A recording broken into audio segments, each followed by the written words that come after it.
to I had listened to U2 and Ah, yes. those. Yes. Thank you. So Yes. What Yeah, do you think about what U2's up to these days? I was okay. There you go. That was my. What are you? what Okay, okay. Go what ahead. do you think about what U2 is up to these days? Oh, well, I hope to do an episode about it, so I don't want to show my cards just yet. but Oh, some interesting things going on in the U2 camp. All right. Well, can you? I if you could rehash this story because I loved. There. I don't know if it's next member, but they you had a drummer in there. I can't remember what was his name. oh, stop. But anyway, he gave you a T-shirt. Can you tell us the time that you got a T-shirt from Larry Mullins Jr.? Yeah, we had we w- so the show that we're talking about is a show called You Talkin U2 to Me, which is Adam Scott, who's an actor from Parks and Rec and Severance right now on Apple TV. Party Um, down? Party Down, of course, yeah, just came out. He and I have been friends for a while, and he had been on the Comedy Bang Bang podcast a few times. And there was one episode in particular where we started getting kind of deep talking about U2, the band.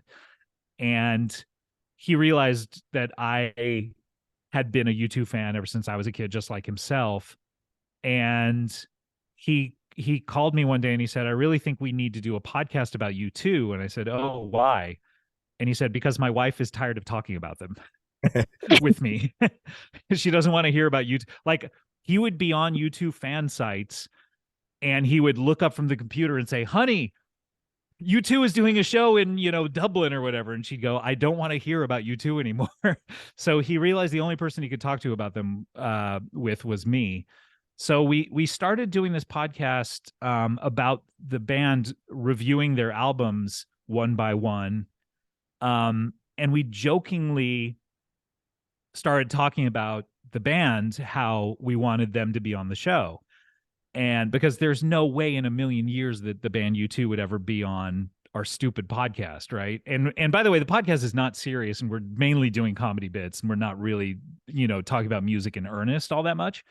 So, but we kept doing these bits about, like, come on, Bono, come on, Edge, come on, Larry, come on, Adam, just come on the show. All we want is 3 hours of your time. And you have to bring t-shirts. You have to bring free t-shirts for us. So we were doing this bit like every week.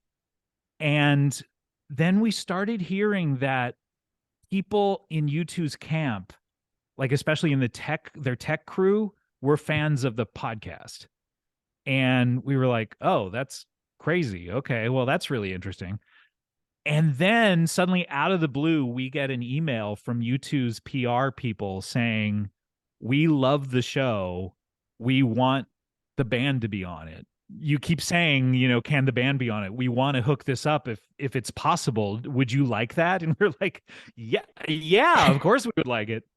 So this was Laura. She was their PR person, and it was she just hooked it up for us. And so we ended up interviewing them on an episode, and as a joke, the band brought us everything except t-shirts, and they were like, "Oh, we're out of t-shirts, unfortunately." So they were like doing our bit back at us, basically, and so we were like, that was crazy. But then like, cut to 2 years later, I think they have another tour, and we get to have them on the show again. And basically they're like, "Hey, come out to Madison Square Garden. We'll give you a tour of the entire setup before anyone comes in. And Bono and Edge will talk to you. We'll be interviewed by you." And then Larry, still doing the t-shirts bit, he brings us t-shirts, but they're not U2 t-shirts. They're t-shirts that have the weird nicknames that we gave them on the show on it. He's like, "Sorry, we're all out of U2 t-shirts, but Larry made these t-shirts for us." And he literally flags us down right as the band is going on stage and goes, "I made these t-shirts for you," and like puts them in our hands and takes a picture of us, and then walks out on stage and starts drumming "Sunday Bloody Sunday." It was like, it was insane. I don't know how this isn't I mean, you've done a lot and you are who you are, but a highlight of is this one of your life highlights? Oh yeah, I mean it's so crazy. It's just like the things that and again, it's like one of these things where we just did this show for fun, and it turned into something popular because we were doing it for fun, and then the band hears the love and sort of fun joy that we're having about this and decides to be on it. So much of the good things in my life have come just from, not doing anything where like I feel like I need to position myself in show business or anything, just doing something for fun, and something like that happens. It's insane. Yeah. I do have to say it was because of Are You Talking REM Me that I came up with if these guys could talk about music, like, because I love REM, like we can do a podcast. So that's when we started, actually, like that. Oh, that's so nice. Yeah, like, oh my god, listen to these guys talk. I want. Oh We wait, can do that. now it veered into a criticism. Oh wow. No, it's like, I mean, like, but yeah, both Holly and I realized we can't talk for an hour of just nonsense. We have to bring other people into here. That's how I used to. Yeah, we've gone back and listened to those episodes where we've talked nonsense about U2. One episode, right? You know what? Let's just get to the meat and potatoes of it first, because we don't have those improv skills. but yeah, that was one. I love all of your music. Thank you. So yeah, we then did spinoffs about REM, and we did a Huey Lewis in the News episode with Huey Lewis and Jimmy Kimmel, which was really fun. And Huey Lewis, I got to like. He wouldn't tell certain stories on the podcast because he's legally not able to, but then he like filled us in afterwards for about a half hour. And okay.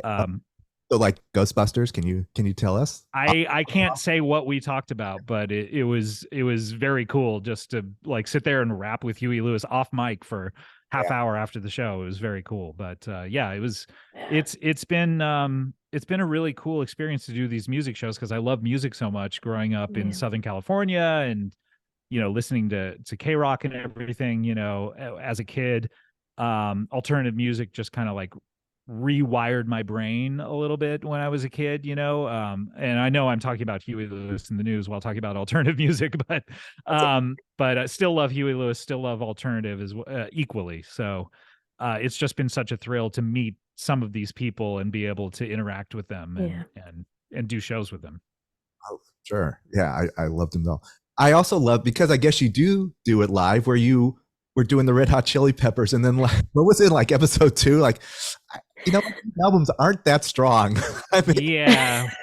Well, see, that's part of the problem is Adam and I have to agree on what band to do.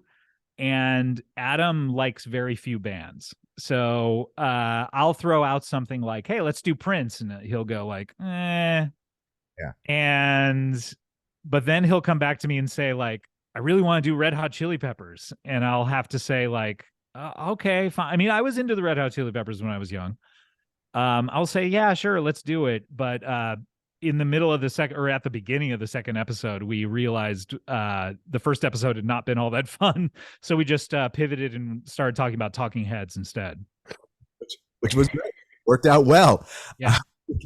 Which actually leads us to, should we start the rock countdown? Are you ready? Sure. Yeah, I'm more than ready. I'm impatient. You're impatient. Okay.